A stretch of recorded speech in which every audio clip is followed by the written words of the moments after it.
Whether you're fly fishing in a stream, getting those ankles wet, or deep in the ocean casting nets, fish nerds, fish nerds, fish nerds, it's a podcast. Hello and welcome to the Fish Nerds, a show about fish, fishing, and eating fish. So it's always interesting, usually funny, and mostly true. I'm Clay Groves, Chief Executive Fish Nerd, licensed fishing guide, New York Times best-selling podcaster.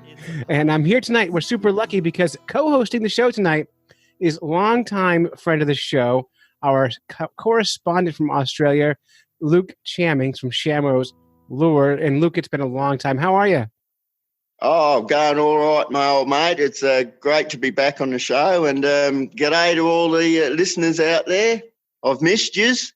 Well, they've missed you too. And since last time you were on, Luke, I'm going to be honest, we only were getting about 200 people a month listening to the show. And now we're getting, about 3,000 per week. So it's grown quite a bit. So a lot of our listeners don't know who you are anymore. So we got a lot to catch up on. So first of all, let's do some background. We'll do some background on you. Then we're going to jump into. Fantastic. All right. So Luke, first of all, who are you? Why the hell are you on my show? Right. Many years ago, Back we in the connected. day.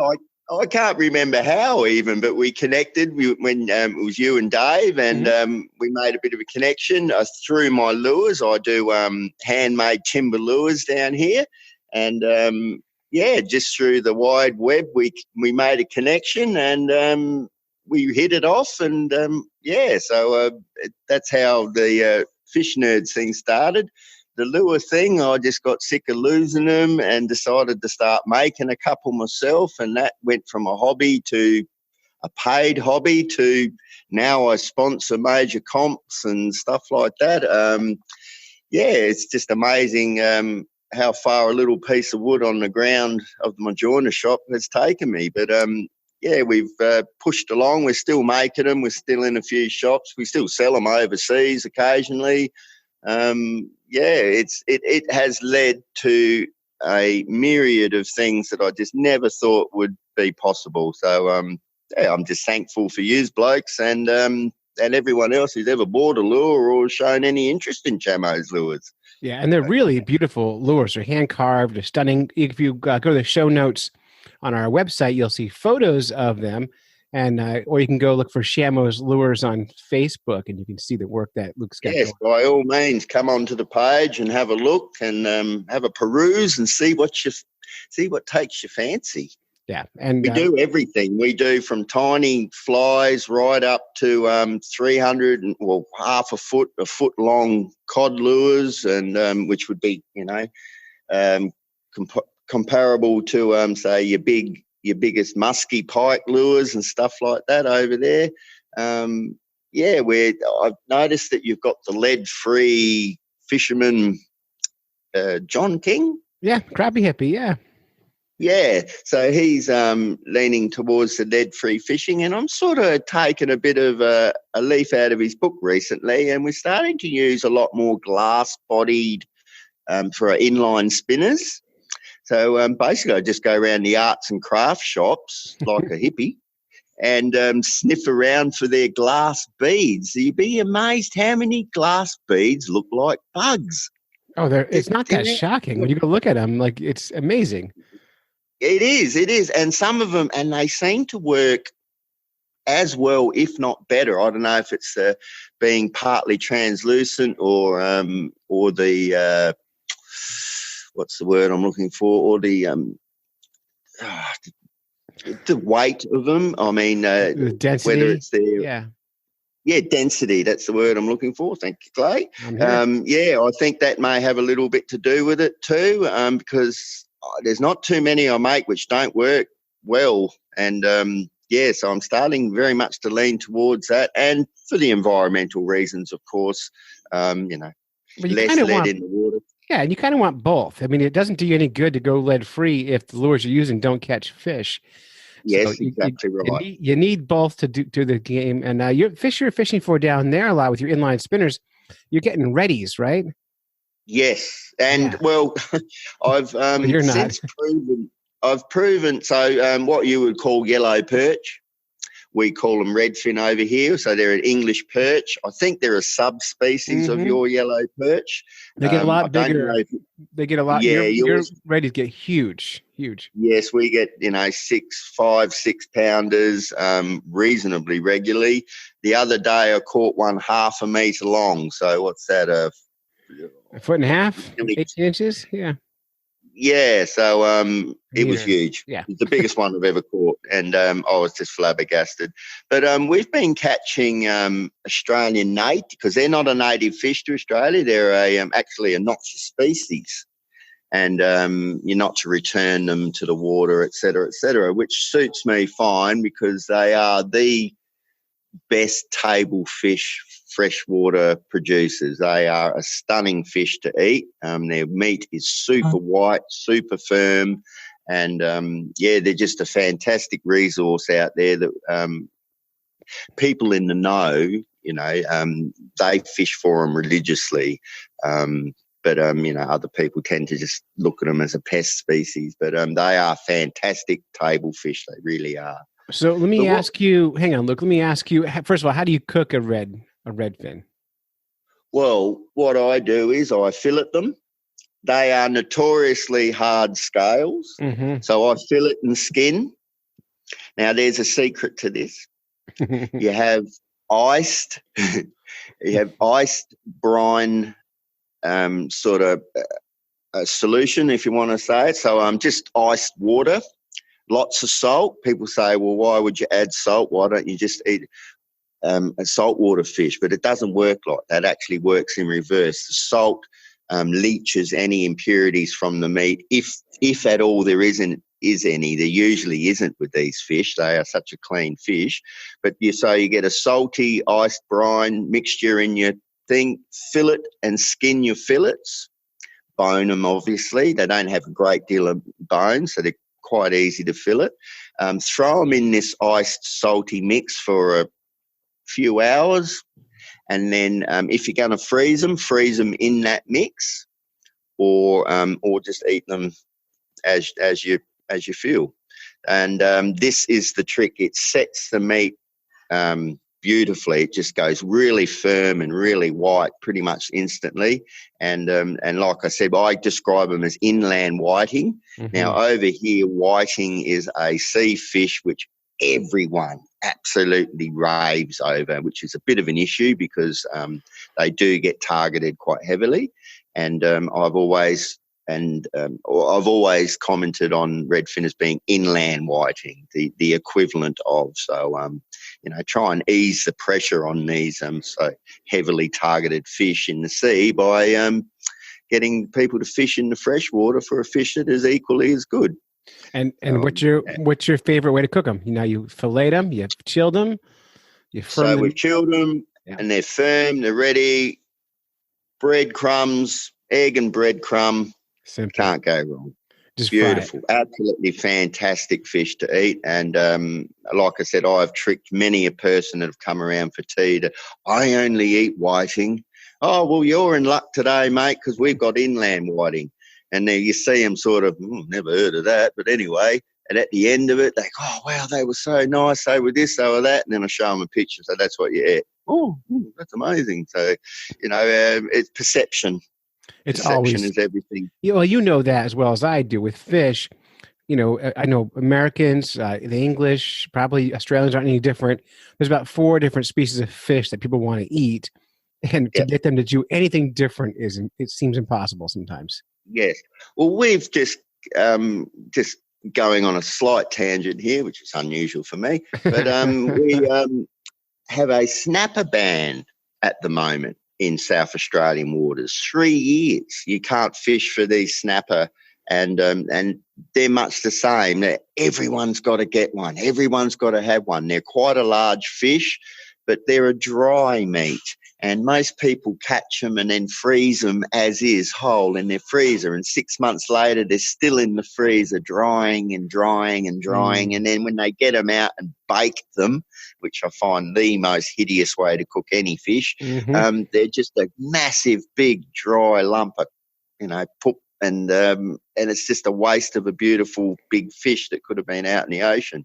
So with the declining numbers and the egg counts were horrendously down, I think 80% down on previous years, they've decided you're not allowed to fish for them, and that's it for 3 years. This has caused untold heartache to the mainly sea fishermen. But like we say, there's other fish out there, and you need to open your eyes a little wider and your palate.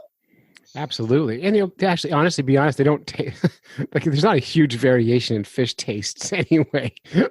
I don't think so either. I think it's a load of crap. I really do. I mean, the fish is fit. Like I said, I can crumb up a heap of redfin and I can sell it off as anything. They would not have a clue. Well, you have like different classes of fish. So like you have like your tunas and mackerels, right, to have a distinct flavor. But if you redfin, bluefin, yellowfin, mackerel, you could lie to people all day. They wouldn't know the difference. And then you have like your bluefishes and that sort of thing. And then you get into your salmons, which all have a different, Yes. Yeah, I mean, it's that different. It's not dramatic. But most of your whitefish are flaky white fish, or just flaky white fish. Who cares? Exactly right. So your bloodfish, tuna, salmon, etc., yes, they're a bit of a distinctive taste, but they're also a bit of an acquired taste. Not everyone rushes out to eat tuna. And we're having the same issue with tuna. Tuna come in quite close to our coasts, and they get quite large, southern bluefin and yellowtail ones and that. And, of course, they've dropped the, I think it's 1 or 2 fish a day per fisherman. Don't hold me to that. But, and, of course, people were whinging, it used to be 3 or 5 or whatever. It's like, who can eat 5 tuna? No one. I mean, they're massive. It's ridiculous. And the same thing happens. They end up in the freezer and they get whipped out at parties to show, look what I caught 6 months ago. And you say, and it's just a waste. So there's a mob out there called Tuna Champions, and they are teaching people to look after their fish better, ice them instantly. If you're going to keep them, fill their gut cavity with ice, pull out their gills and gut and everything, and treat them with some respect, either dead or alive. Simple as that. Simple as that. All right. So how is, let me ask you about, because we're right now in the United States, we're just buried with this coronavirus thing right now. And we're just in the big shutdown mode, right? Yep. There's not very following suit. You're following suit. So I'm like getting in the brain space of where I think I'm going to be starting to fish for sustainability, because we're going to be locked down and I don't want to go to the grocery store. So how are you guys doing with that down there? Yes, this is. There's been quite a few posts put up on social media of people out getting whiting of all things, of course, and I'm not going to the supermarket. I'm going to self-sustain, and I'm going to this, and I'm going to that, and that's great, and more people, and more power to them, and more people should do it. I mean, I put up a bit of a post the other day about the crap going on in the supermarkets, the panic buying. I don't know about you, but everyone over here is buying shithouse paper. Oh, and same, everywhere, worldwide. Yeah. Isn't that the most insane pattern of thought? My God, like, surely you got to have food to need poo paper. Wouldn't you go and get food first, then put paper? I mean, it's ridiculous. Well, I got to be honest though. Like, I went to the supermarket the other day, and we got a case. We order online. We get recycled toilet paper online from the company's called Who Gives a Crap. So we get a case every couple of months anyway. So we happened to get a case in the mail a couple of days ago. So 2 days ago, I went to the supermarket. Shelves are picked clean, except there's one like 6-pack of toilet paper, and it's the only one left. I had the urge to buy it. Like, I didn't need it. I didn't buy it, by the way, but the urge was there. I felt that fear of, what if I don't get it, Or it's almost peer group pressure too. Like, we've had people, and I swear to God, fist fighting, mind you, over toilet paper. Oh, I think you should go back to calling it shithouse paper. I think that's funny. yeah, shithouse paper blues. But punching on over paper. I mean, one, how embarrassing. And two, imagine if you lost. You lost a fight over toilet paper. Oh, how'd you get your black eye, Chamo? Oh, well, I got into it, blew over a bloody, a bog roll, and boom. It's just ridiculous. It is absolutely mind-blowingly insane. And it's just a really sad snapshot of society today, I think. Well, we've been a long time since we've really felt that need to like take care of our own and like lock down in our houses. We've been in a period of relative peace for so long. Yeah. And, I'm glad it's not a war that's making people do this. I'm glad it's a disease. I'm not happy it's a disease either, but it's, you don't blame anybody. It's just, this is something that's happening. No, exactly right. You can't be pointing a finger at too many people. I feel sorry for the Asian communities. They do tend to get fingered with this a lot, and it's happening over here too. We did a story last week on that. We talked about how the Tasmanian fish market's collapsing because they were selling to Chinese restaurants, and in Australia, people are going, I'm not eating at Chinese restaurants because Chinese, and it's racist and wrong. And it's got bigger than that. The crayfish industry pretty much collapsed overnight because our number one export market is China. Oh yeah, they're shut down. So and their arse over head now. They're all either shutting up shop and the amount of people getting sacked and laid off. It truly is horrendous. Just touching on the we're not at war, but we're at war with a disease sort of thing. I was sitting next to a lovely old English gentleman the other day in the supermarket, and he was watching these people squabbling and carrying on, and he leaned over to me and he said, "They got no idea, have they, young fella?" And I said, "Oh, well, one could be called young." And he said, "I grew up in World War II in England with the rations. We went without and everyone pulled together for a common cause, that common enemy." And he goes, and I look at these people today and I just think, what has changed? What has changed? So he made a brilliant point, and it was like I said, he just made a fantastic point. You need to pull together in times of stress or communal stress or whatever. And I'm not saying people aren't. There's loads of good people out there doing the right thing, but unfortunately there's loads of people out there not doing the right thing, and that's the issue. Well, they're really worried they're going to get stuck with loads in their pants, so that's why they have to buy all that toilet paper. I mean, toilet paper. I know. It's about putting the cart before the horse. Jesus Christ! If you got to eat the poop, surely.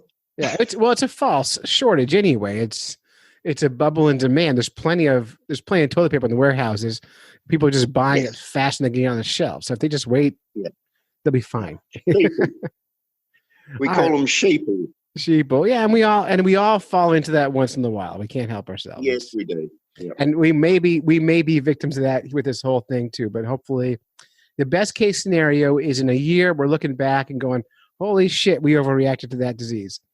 Oh, overreaction, gee whiz. Yeah. It really is. I mean, don't get me wrong, it is a little scary, considering the amount of infections that are happening every day, and the numbers are growing. But, we've just got to be rational about the way we treat these things. We do. But the best measure is in a year we're complaining about overreacting, not complaining about how many extra people died. So better to overreact and save a few lives. Like I lost my job. I'm a bartender. And I'm not bartending right now. Yeah. And I have to be in the brain space. Like, hopefully me not going and earning that money is saving someone else's life. Like, I have to think that it's helping somebody. Yeah. No, you're right. And you're the type of bloke to think like that. That just comes natural to you. But unfortunately, there's a lot of people out there that don't think that, and they just think of themselves. And so we've got old people getting designated certain times they can go shopping because everyone else is in there going crazy and the oldies are getting left out. So they've designated specific times for them to go shopping. Of course, they get there, the shops are bare. Yeah, that's happening here too. It's just starting to happen. So it's going to be okay. Hopefully we'll get through it. So on other topics, go fishing, people. Yeah, just take a break. Yeah, if you're on a boat with just one other person, you're in a low risk activity. All right. So right now, I'm actually super happy because we have our biggest sponsor of the podcast yet. And these sponsors are really important to us because they help keep wind in our sails, keep gas in our tanks, and keep this pirate ship moving forward. And so right now we're being sponsored by a shoe company called Alukai. And I'm going to read their ad here. At Alukai, we handcraft Hawaiian-inspired footwear, finding inspiration in Hawaiian culture and craftsmanship. Fishing is at the heart of Hawaiian culture today, just as it has been for centuries. Generations of fishermen and women expertly cast from rocky shorelines and sandy beaches. They spearfish, fish, throw nets, fly fish, and navigate their boats beyond the reef and into deep blue in search of the next big catch. No matter how they do it, there is an attention to detail and respect for the ocean that guides their passion. At Alukai, they believe in the same attention to detail when crafting the highest quality shoes and sandals built for every type of marine environment. Alukai's water-friendly No Heya Moku slip-on shoe features razor spring with non-marking rubber for extra grip on the deck, dock, or rocks, and designed for easy on-off barefoot wear. The heel has it falls in when you put your foot in, and it's designed to pull out, so you don't have to untie your shoes at all, which I love. And they're comfortable, which is also important. And when it comes to sandals that perform, Alukai's new Ulele provides the comfort and durability of sneaker for those long days on the boat or on the shore. And these are flip-flops, and they float, which in the fishing industry is a shocking amount of things that don't float. So it's nice to have shoes that it makes me insane. Anyway, the shoes are great. I'm actually super excited about them. They sent my wife and I both a set of shoes to wear. It's still 35 degrees out here in New Hampshire. It's still icy everywhere, so I haven't tested it out in the wild yet. But as soon as the lakes get liquidy, I'm going to put them on and take them out. But I like them a lot, and more importantly, my wife likes them, which means I get to keep making a podcast because she got shoes. So thank you, Alukai. And you can go to olukai.com/fishnerds, and you can check out those shoes. And just clicking through on our show notes to the page shows support for the product.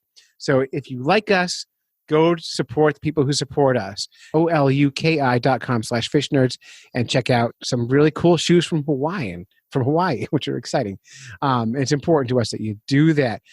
Righto. Well, what I've been up to is been quite busy over the last 18 months. And what I'll do is I'll start with our nationally recognised award-winning reservoir projects. Ooh. We were Wreckfish SA, which I was recently a board member of, and the stocking manager for the northern areas. We went about a stocking since 2016. We've been stocking some of the local reservoirs, which have only just been opened up to public use. So in the last 4 years, we've put tens and tens of thousands of native fish into these reservoirs. And what are what kind of native fish are we talking about? The mighty Murray cod, of course. Of course. Of course. Everyone's dream fish, Goodoo dreaming, my friend. People just absolutely love this fish. Someday. It's iconic. It's almost spiritual. They are such a magnificent fish. Golden perch, silver perch, rainbow and brown trout. So they're the main stocking fish. And rainbow and brown are not natives, though. Brown is from Germany. No. Rainbows are United States, North America. Yep. Yep. But no, they seem to trout seem to fall under that radar, don't they? I mean, you hear people say, why would you be stocking non-natives and da-da-da-da? But when you do trout, everyone's like, yay. They just seem to be, they've been on the in the environment for such a long time. I think they're accepted. Well, it's also like the trout have this kind of allure to them that we've made it like a folk hero worldwide. Yes. Yes. We give extra value to trout. We have up here in New Hampshire, where I live in the United States, brown trout are obviously invasive, and rainbows are too. They're starting to reproduce in the wild. I have people who are hardcore Native Fish Coalition members making a living fishing for brown trout and supporting that fishery. And it's because that it's a trout. But if it was a largemouth bass, they'd come out of their skin. So Yeah, no, it is. It's a little bit of hypocrisy when it gets to trout, but at the end of the day, they are a much loved fish worldwide and very much part of the environment nowadays. So it's just a matter of just accept it. They're here. Do they reproduce in your waters down there, like on their own, or do you have to stock them? Oh, look, sometimes they do. Like with trout, generally, you need that, say rainbow trout, you need the small, pebbly, rocky, fast-flowing sort of inflows, and they head up there and they lay their eggs and that. Brown trout tend to head upstream, which is not good in Australia because the further upstream you head, the drier the country gets. Bad so mojo. they tend to run themselves into trouble. But rainbows tend to head downstream, tend to head towards the sea, being salmonoids.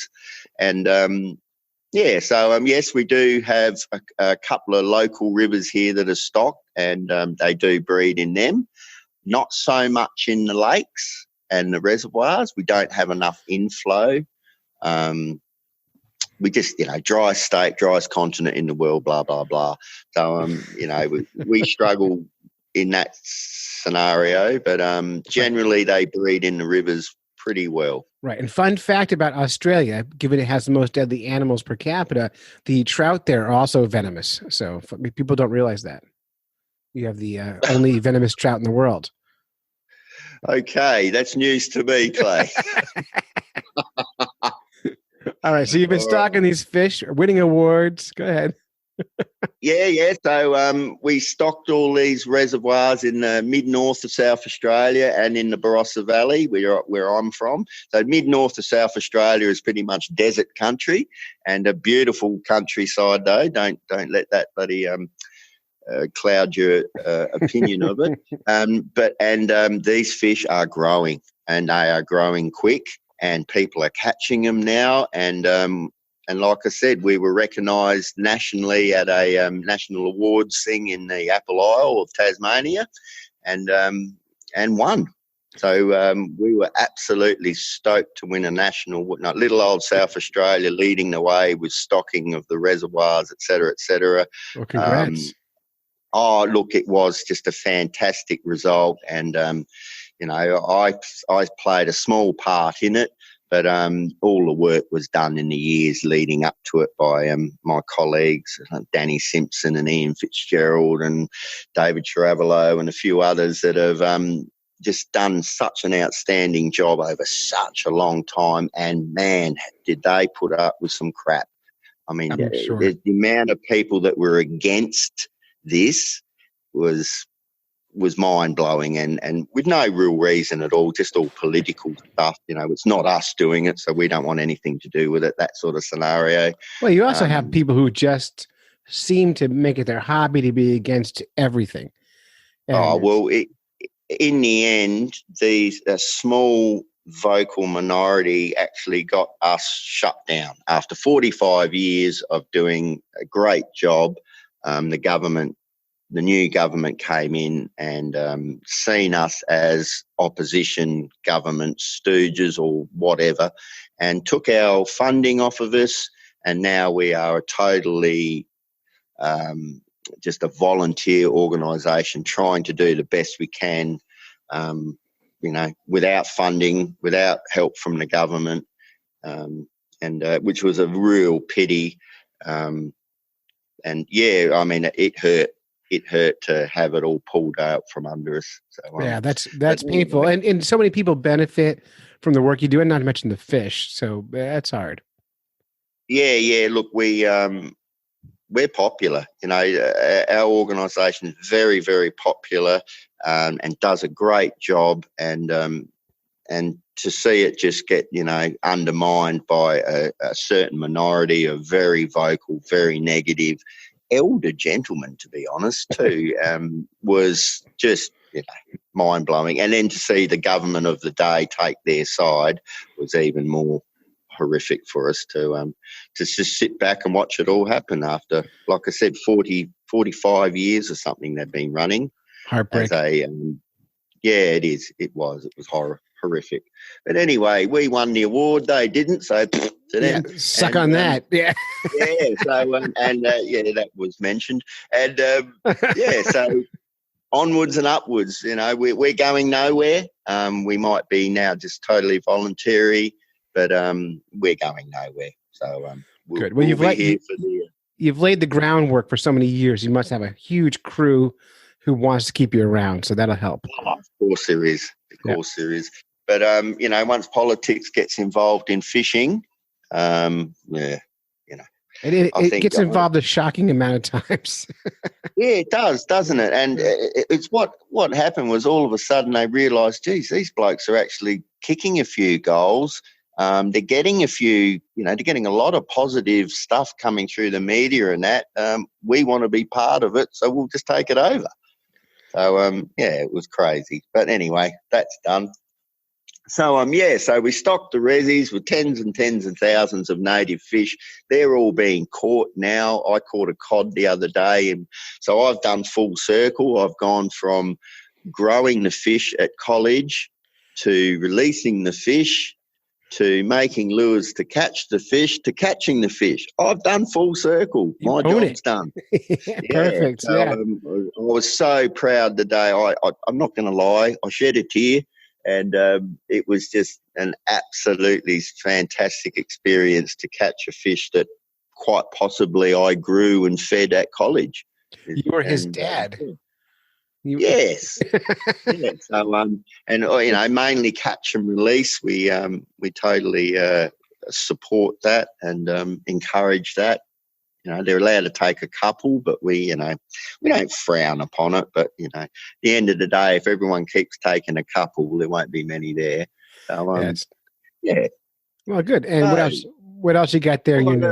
Yeah. Well, we've done a bit of habitat enhancement. So through a mob called Ozfish Unlimited Australia, we the other day put some terracotta pots in, these big terracotta plant pots. Yeah.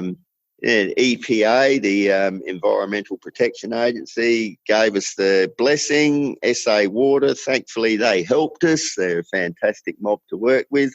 And so we popped a few pots in and came back about 2 or 3 weeks later, and we popped a sounder on and we rode over these pots, and the fish are aggregating around these pots already. So tell me, wait, slow down a little bit.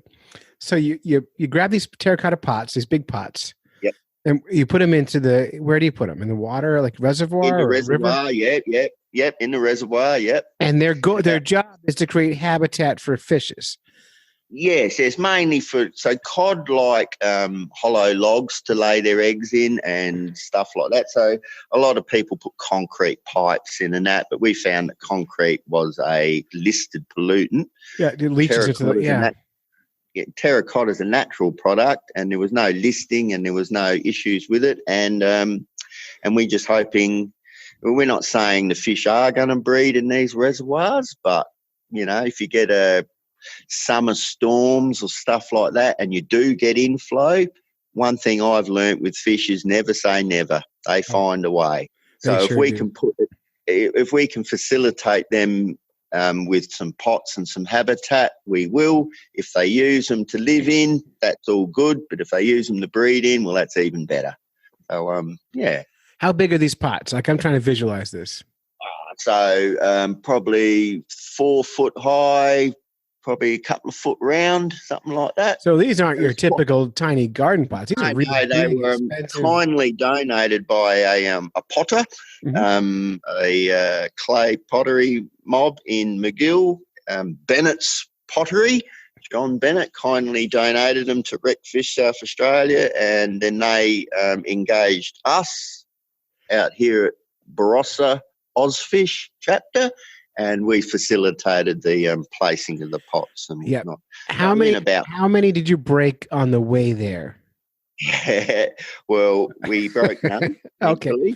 Because I break terracotta pots every time I touch them. My wife has them. Yes, they are touch them and they fall apart. I can't deal with them. We were a little concerned about tipping them over the side of the boat, how they would go down. But they seem to be intact. Like I said, the sounders nowadays are brilliant. A lad said the other day, floated over the top of them, sounded them up for us. They seem to be in not in pieces, at least. Well, good. And like I said, the fish were just starting to aggregate around them as we speak. So what's happening is there's not a great deal of habitat in a couple of these reservoirs. They're just big empty basins.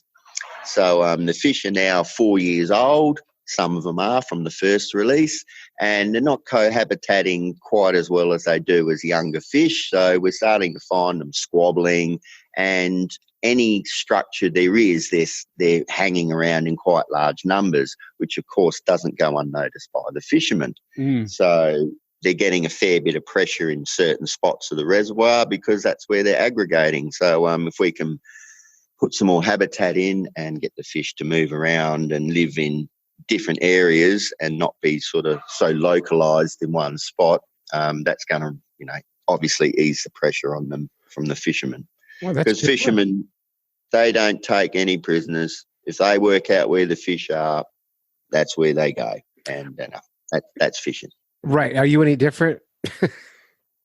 I have to admit, I have probably trolled this one area a little bit, but I will be honest. I did troll it, caught a cod there, then caught a few callop there, then started to notice these big blue rocks were popping up in the background of quite a few photos. So now I've moved over to the other side of the resi and doing all right over there. So you've got to be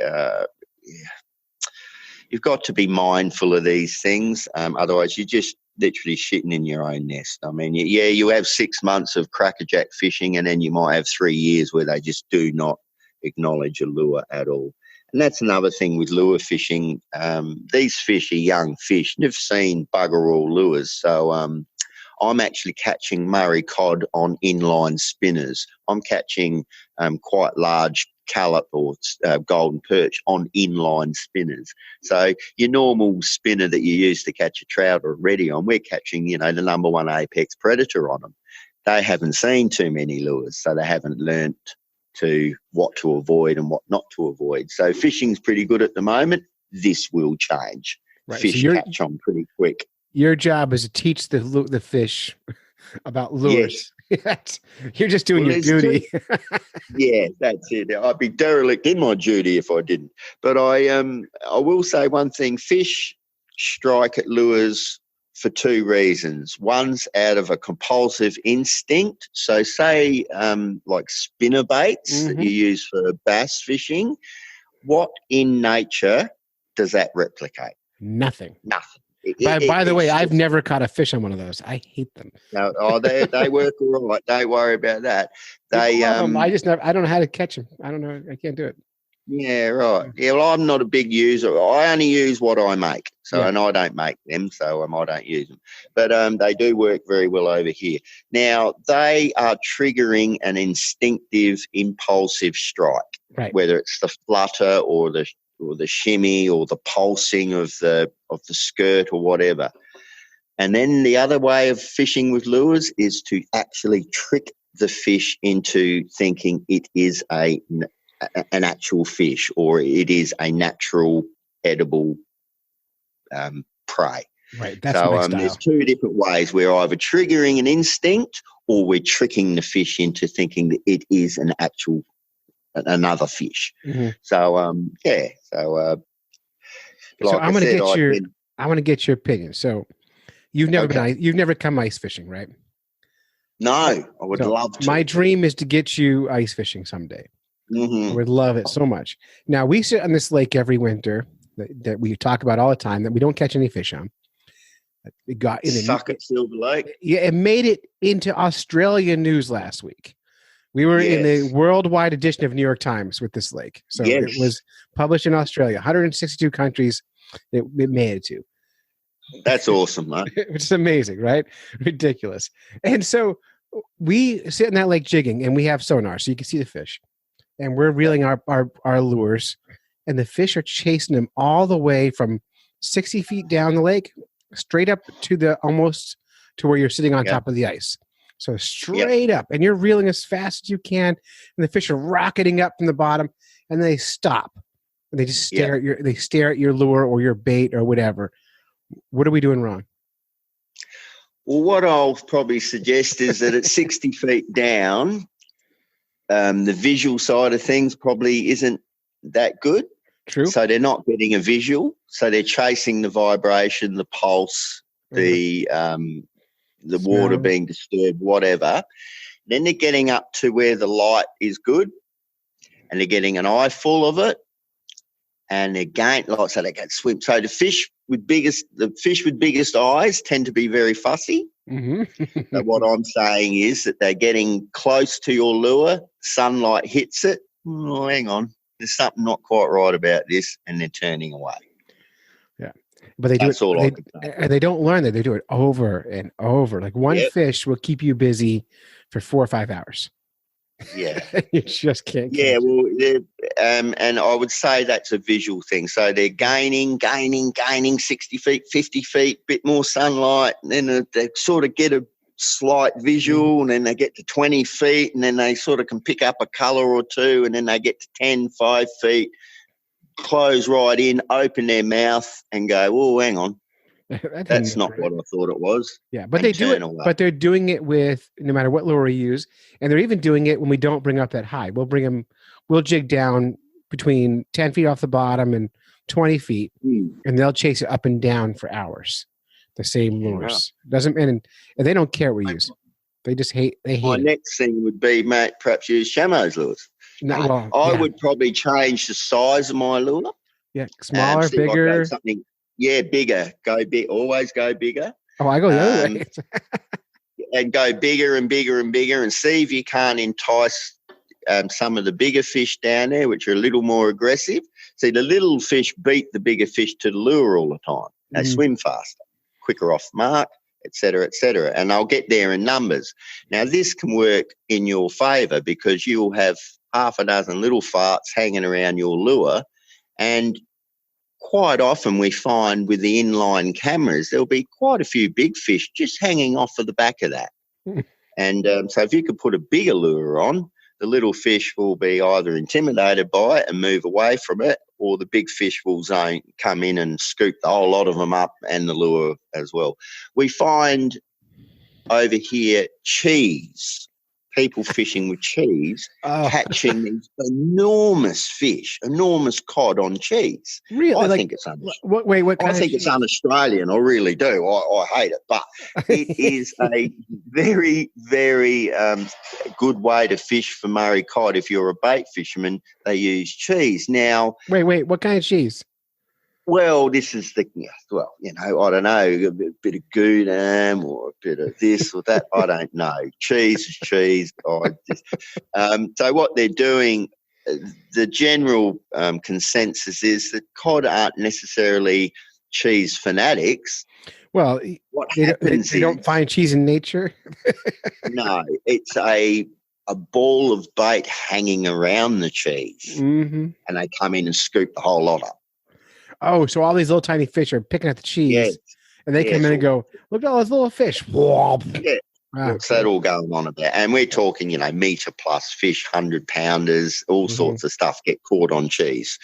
I was at the Cod Classic a couple of years ago, and the winner of the comp was this huge, big, tattooed, tough-looking fella in the crowd, and the Tony Bennett, the host, called him up. Come up here on stage and tell us about your big capture. And he goes, righto, mate, what did you catch it on? Where were you? Were you bait? Were you lures? Were you this? And this guy grabbed the microphone, and in this booming, deep voice, he goes, cheese. And that's it, cheese. And everyone just started laughing at everything. And I stood up and screamed out that that's un-Australian and and we cracked on. But to be honest, cheese is a very good bait for freshwater fish. I've never tried it, but you know what? I'm going to give it a go. Get your Chuck's cloth out, like Chuck's cloth, cleaning cloths. Yeah. It's a perforated cloth. Lie that in your microwave. Put a layer of cheese over that cloth, hit the microwave, melt that cheese into that cloth, and then cut them strips up, and that's how you'll hold it on your hook. Really? Yeah. Oh, they'll never steal it. Nah, cheeses get broken off the hook pretty easily. So if you can amalgamate it or what am I trying to say? Imperviate the chuck's cloth with the cheese, it stays on. I'm in. You can tie it on, you can thread it on, you can whatever. So there you go. A tip from down under. Well, I'm going to try it because I got a feeling I'm going to need to turn my cheese into fish soon. So I'm in. Yes, you'll be surprised how many fish go for cheese. I don't know in the States, but over here, I mean, cod love it. They just absolutely love it. And I can totally see catfish getting all over that. Oh, look, any of them bigger mouthed, hang around the bottom, scoop it all up in one big sort of ram feeders or they love it. They just swim up and a big scoop and down she goes. Boom. So I'm in. Okay. Maybe we'll do the cheese fishing challenge or something. We'll have to. I reckon you should. With a way to use that. Yeah.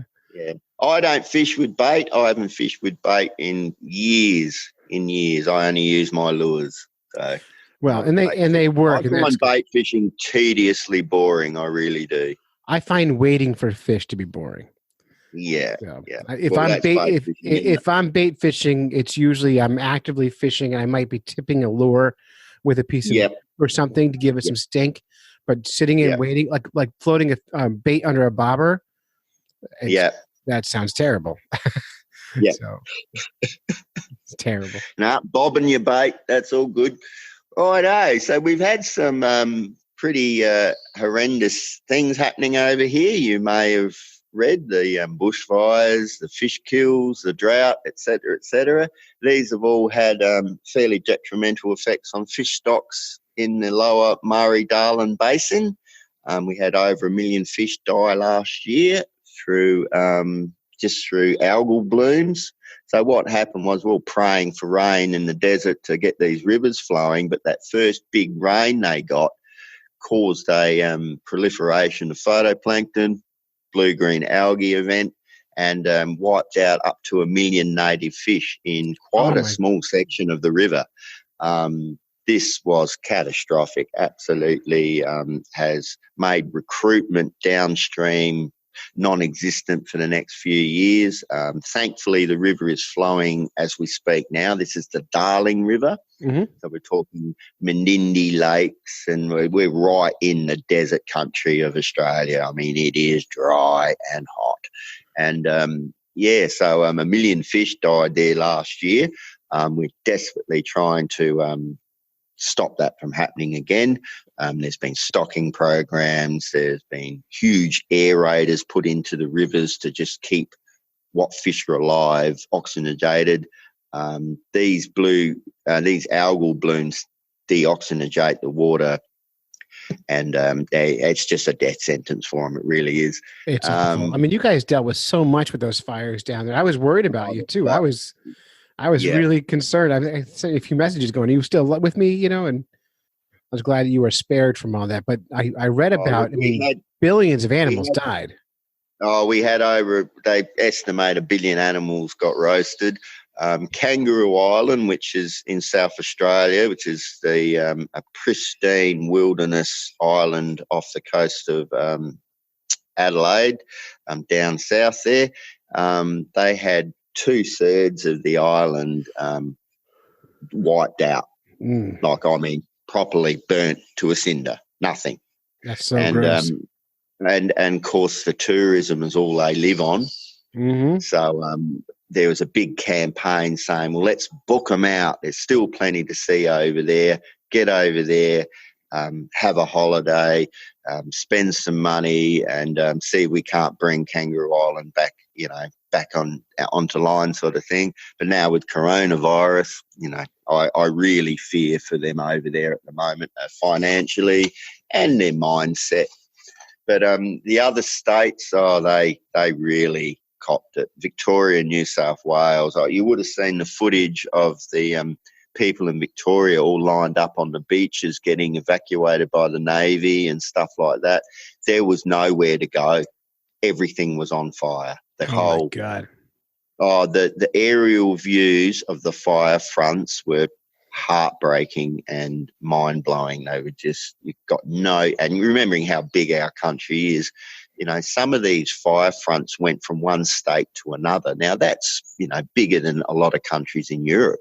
Oh, sure. These were massive, massive fires. And of course, they had a detrimental effect on quite a few of the river systems and which we are now, just dealing with as we speak. So it's going to be years before you guys are whole again. It's a long, slow recovery. You'd be surprised at how quick our bush recovers from fire. Mm-hmm. The only issue was the fire was so big and so hot, it actually burnt places that had never been burnt. So rainforests and stuff, mm-hmm. they're not used to fires, but these are the eucalypt forests and that. Well, they live and breathe fires. That's all part and parcel of their ecology. But unfortunately, these fires were so big and so hot that that is going to be an ongoing concern. It really is. But a lot of regeneration over in Kangaroo Island already.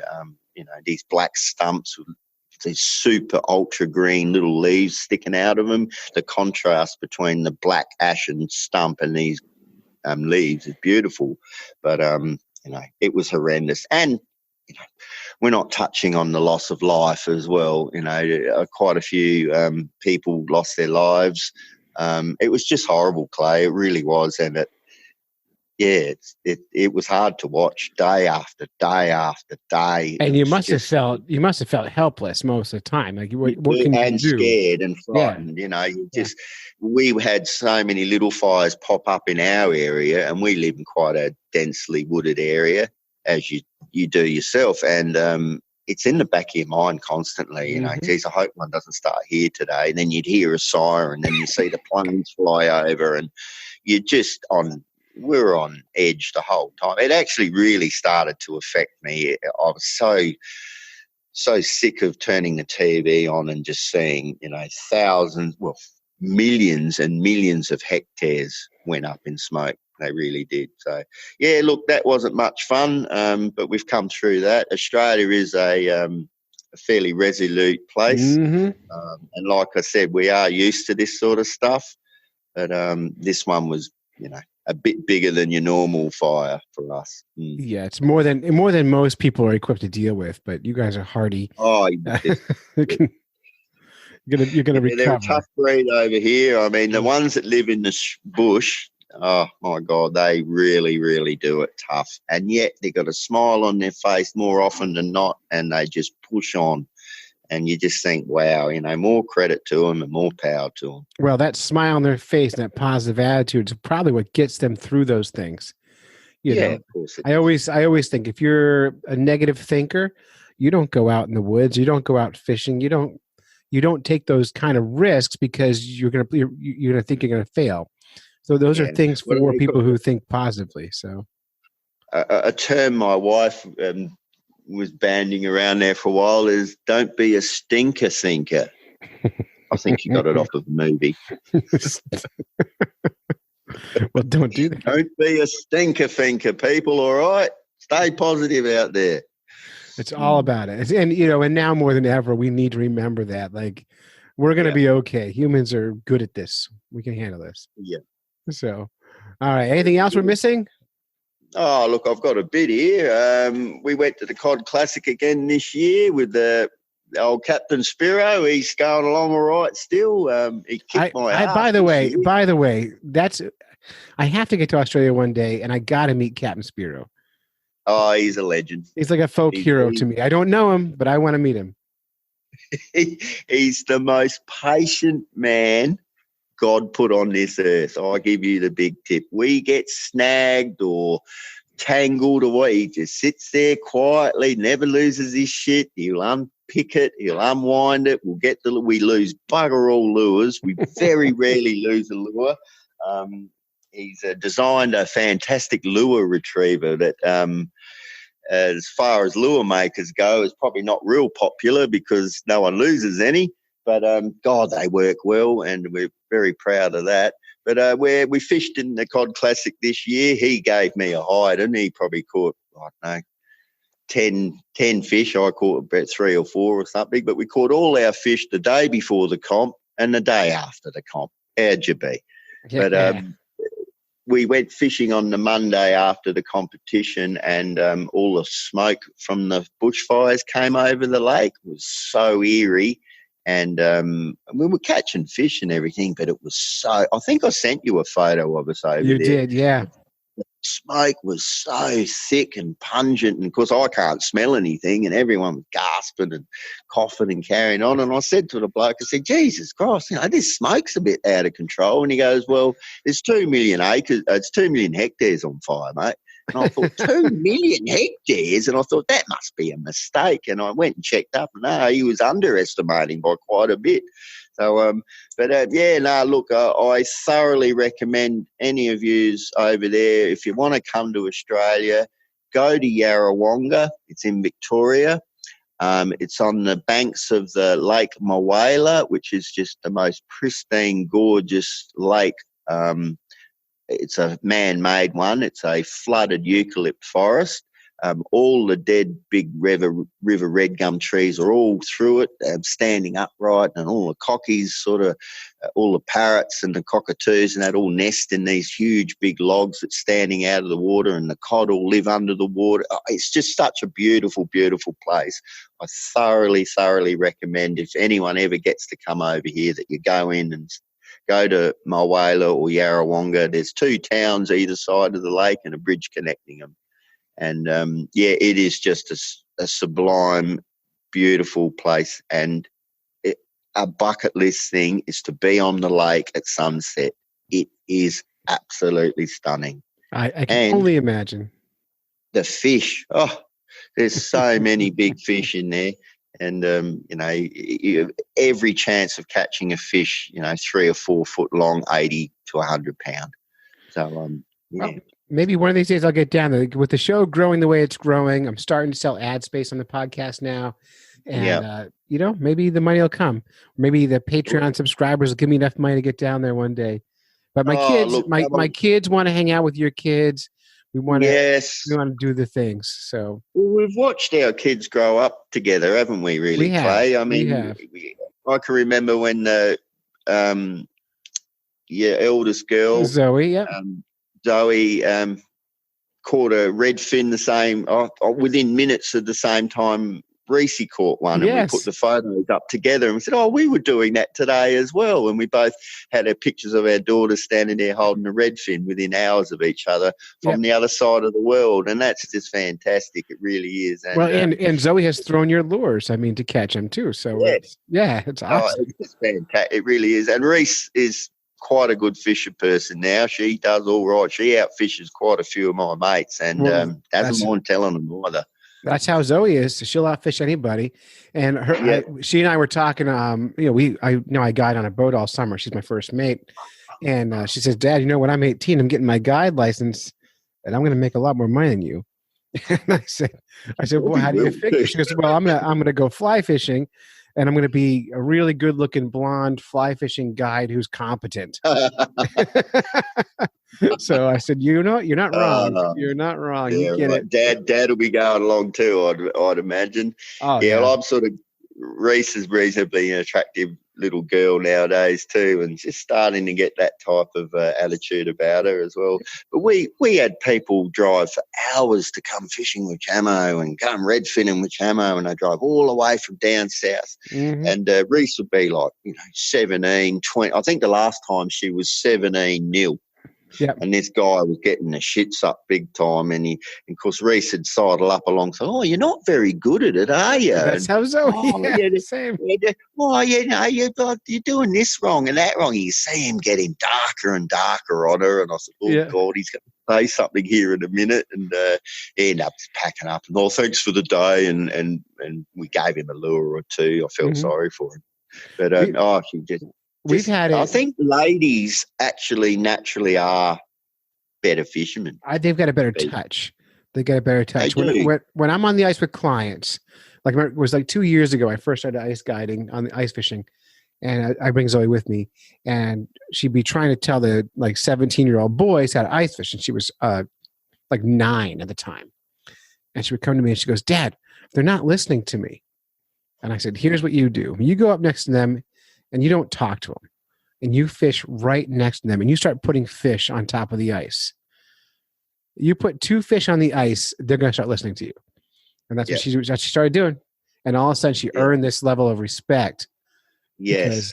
Because unfortunately we still live in a sexist world. They see a 9-year-old girl. How is she going to show me how to catch fish when she's the best one out there? Right. And then she kicks their ass, which is great. Well, about 2 or 3 weeks ago, Reese and I went to a stocked waterway that we'd done years ago, and I'd given up on it. I'd just never seen them. And I thought, oh, well, it didn't work.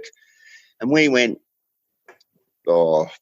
probably for 2 weeks straight, and Reese caught herself 2 Murray cod, 2 massive silver perch, which nearly pulled her in the water, and a couple of big reddies. And I thought to myself, geez, what, most blokes would have cut their arm off for that opportunity, you know. And we were surface fishing for the cod with this little mouse thing I made, and they were belting it on the surface. And of course it's deadly silent because you're fishing on the surface. Then all of a sudden you get this bloody woof, and we'd all jump and yell, laugh and carry on. Oh, it was such a brilliant day. It really was.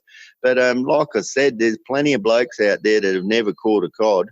And I'm saying, well, you know, Reese has caught a couple in 3 casts and got them in herself. So you know, like I said, the ladies do tend to fish a different way.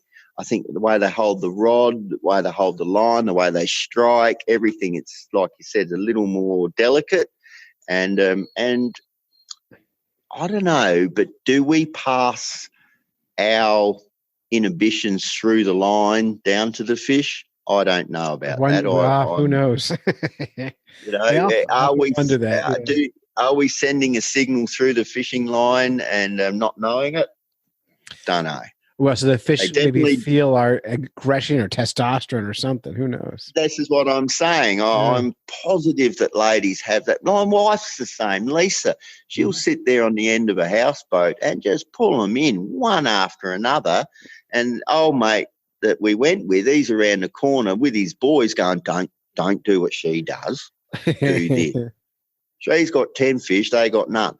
But he still was adamant that she had no idea and don't listen to her and all of this rubbish. And I could hear him saying it, and I'm just like, Lisa's just pulling them in one after, and they weren't small fish either. And you just think, like you said, chauvinism is strong. It's alive and well. Strong force. It's alive and well. Yeah. Yeah. All right. Look, we're running out of time. Oh, okay. What's been going on? Got one more topic. Let's do it. Leave that for next time. Oh, right, run through it, you reckon? Let's run it, and then we're going to be all done. All right. Well, this is going back on to the dead fish thing, but at the moment, Ozfish Unlimited had put a post up recently quoting a few facts and figures saying that up to 12,000 fish a day can be extracted just out of New South Wales alone through their pumps, irrigation pumps. Now, some of these pumps are 8-inch in diameter. Wait. So these pumps are sitting in the reservoir? No, in the rivers. And they're pumping water onto the farm fields for farmers. Irrigation. So okay, all right. Ridiculously, the desert areas of Australia are growing rice and cotton and stuff like this in the middle of the desert, and they rely wholly and solely on pumping water from these rivers, the Murray and the Murray-Darling, et cetera, et cetera. Now, that's a lot of water. So let's have a look at 4,000 pumps in one state, pulling out up to 12,000 fish a day, they reckon. You do the maths.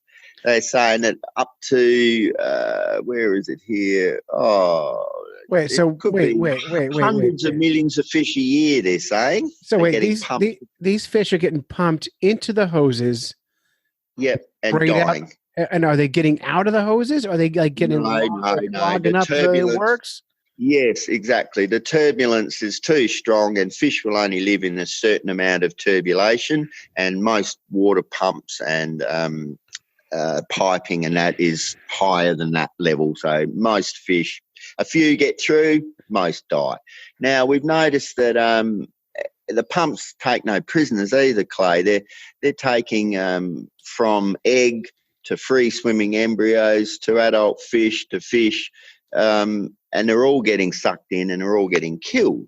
Now, we believe that America has legislation in some states over there where they screen their pipes That and makes sense. pumping. Yeah. And so obviously we're hoping that comes in over here because, the reality is hundreds of millions of fish die annually from irrigation pumping. Well, it's funny. You would think you wouldn't need legislation for that. You think it's a cheap, like putting a screen over a pipe is cheap, and it must save your machine. Like, of course, like pumping crap into your machine can't be good for your machine. I don't understand. No. And the cockies, or the farmers, we call them cockies, they won't have to worry about unblocking pipes or sprinkler heads, etc. It's all been filtered further down the track. So, look, I just really think that, Australia probably needs to follow America's lead on some things, not all, some things, and this would be one of them, I would suggest. I think it's a good idea. I mean, it seems so obvious, so dumb, so dumb, ridiculous. All right. So that's about all I've got for you today. Well, Luke, I'm thinking that we need to get you on a little more regular. It's been a long time, and we need to get reconnected and build up the Luke Chamo world here to get you back. I'd be absolutely stoked to come on a bit more regular. It's been my fault. I've been crook, as I explained to you earlier privately, but I'm sort of not working now, so I've got plenty of time, and devoting oodles of my time to lures, fishing, and all things fish. Well, that's good. I'm actually I want to send you some of John King's lures, so you can test them out, and it'd be fun to see. Okay. We'll do a vice versa. I'll send some over, he sends some to me, and we'll have a fish off. Perfect. He'll contact you then. You can work that out. But I'm sure he'd love to throw your lures. I know that you would. It'd be so fun to see you catch a reddy on one of his lures or something. It'd be totally fun. So let's make that happen. Managed to do that for you easy enough, old mate. All right, let's make that happen. All right, Luke, I got to go. Where can people find you? Come on to Chamo's Lures on Facebook or Luke Chamings on Instagram. And like I said, jump on the page, have something to say, have a whinge, have a bitch, have a moan, give us some advice, whatever. Our page is open for all. And, we'd love to see you on the page. And if you want a lure, we can organise that for you as well. Get into it, as I say. Get into it. Thanks, Luke. Appreciate it. No worries, Clay. And just thanks heaps for having us on again. And all the best to all the listeners out there. And, you all take it easy out there in Fish Nerd World. So that's it. You've listened to a bunch of Fish Nerds when you should have been fishing. Big fat thanks to Luke Chamings from Chamo's Lures. You could find links in the show notes. He has a Facebook page where you can find everything from Chamo's Lures. Thanks to Wally Pleasant for our theme music, and thank you guys for listening. It really matters to me that people are listening to this show. I know it's hard times out there, but we're going to do this, get through this together, be well, and until next time, follow the code of the Fish Nerd, spawn early, spawn often, never trust a free lunch with strings attached, and swim against the current every chance you get. In a stream, getting those ankles wet, or deep in the ocean, casting nets. Fish nerds. Fish nerds. Fish nerds. It's a podcast. Just for the halibut. Fried in a basket or broiled in a pan. Eat it raw like you're in Siam. Fish nerds. Fish nerds. Fish nerds. It's a podcast.